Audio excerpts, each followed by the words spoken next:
Dhaka central university আইন ২০২৫ দ্রুত চূড়ান্ত ও অধ্যাদেশ জারির দাবিতে আলোচনা করতে সচিবালয়ে গেছেন সরকারি ৭টি কলেজের ২১ শিক্ষার্থীর প্রতিনিধি দল।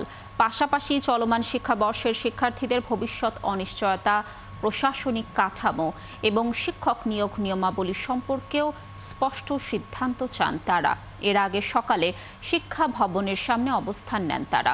এ সময় পুলিশ তাদের ব্যারিকেড দিয়ে আটকে দেয়। গেল ২৬ মার্চ ৭ কলেজকে আলাদা করে ঢাকা সেন্ট্রাল ইউনিভার্সিটি নামের একটি বিশ্ববিদ্যালয় করার ঘোষণা দেয়া হয়। শিক্ষার্থীরা জানান, এতদিনেও সেই ঘোষণার কোনো বাস্তবায়ন দেখা যায়নি। এর আগেও সরকারের পক্ষ থেকে নানা আশ্বাস দেয়া হলেও রূপান্তরের সিদ্ধান্ত ঠেকাতে সিন্ডিকেট কাজ করছে বলে জানান শিক্ষার্থীরা। তবে দাবি আদায়ে শিক্ষার্থীদের কেউ প্রশাসনের সঙ্গে কোনো ধরনের বৈঠকে বসবে না বলেও জানান তারা। সমস্যার সমাধান করতে হলে অবস্থান কর্মসূচির জায়গায় প্রশাসনের কর্তা ব্যক্তিদের আসতে হবে বলেও জানান তিনি।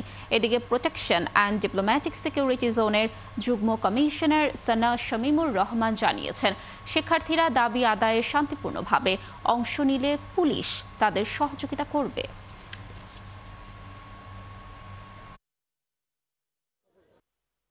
অতি দ্রুত আমাদের জন্য অর্ডার দেওয়া হয়, এই জন্য আমরা এখানে অবস্থান কর্মসূচি করছি।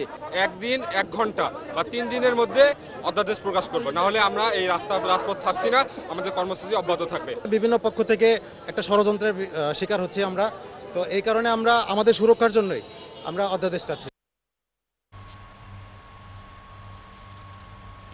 দর্শক, এ বিষয়ে সর্বশেষ তথ্য জানাতে আমাদের সাথে যুক্ত হচ্ছেন সহকর্মী সাজিদ সরকার। সাজিদ, আমরা দর্শকদের যেমনটি জানাচ্ছিলাম যে শিক্ষা মন্ত্রণালয়ে ২১ শিক্ষার্থীর প্রতিনিধি দল গিয়েছে। কি অবস্থা এখন সেখানে? সর্বশেষ কি তথ্য রয়েছে? কোনো ধরনের সিদ্ধান্ত আসলো কিনা জানাবেন আমাদের।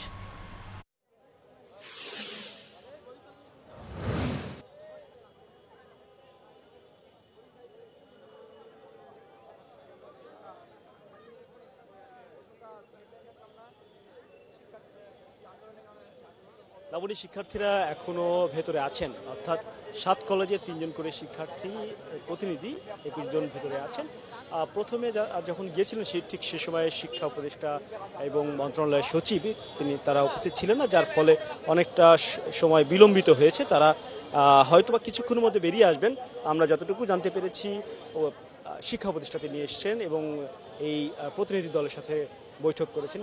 বৈঠকে যতটুকু জানা গিয়েছে আশান্বিত হয়েছেন এখন যারা শিক্ষার্থীরা আছেন, অর্থাৎ তারা যে দাবি নিয়ে এখানে দাঁড়িয়েছেন সেই দাবি হয়তোবা পূরণ হওয়ার সম্ভাবনা রয়েছে। সেটি পূরণ হলে তারা বাইরে বিস্তারিত, অর্থাৎ ২১ সদস্য রয়েছেন, তারা বাইরে এসে বিস্তারিত জানাবেন।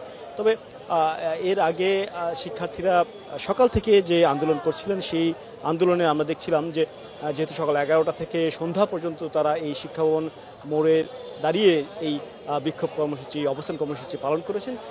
এর কারণে অনেকেই ইতিমধ্যে দেখেছি অসুস্থ হয়েছেন, অর্থাৎ সারাদিন যে প্রচণ্ড গরম ছিল, রোদ ছিল, বেশ কয়েকজন অসুস্থ হয়েছেন। তারপরেও কিন্তু অনেকেই আছেন, অর্থাৎ ৭ কলেজের শিক্ষার্থীরা অনেকেই অবস্থান করছেন, এখন পর্যন্ত অবস্থান নিয়ে আছেন, যদিও সংখ্যাটা কিছুটা কম। তবে কিছুক্ষণের মধ্যে হয়তোবা তাদের এই আশার বাণী শোনার পর তারা হয়তোবা এই স্থান ত্যাগ করবেন। লাবণী। সাজিদ, ধন্যবাদ আমাদের সাথে যুক্ত থাকার জন্য। নিশ্চয়ই শিক্ষার্থীরা যখন বেরিয়ে আসবে আপনার মাধ্যমে সেখানকার যেই সিদ্ধান্তই হলো আমরা দর্শকদেরকে জানানোর চেষ্টা করব। দর্শক, যুক্ত ছিলেন আমাদের সহকর্মী সাজিদ সরকার।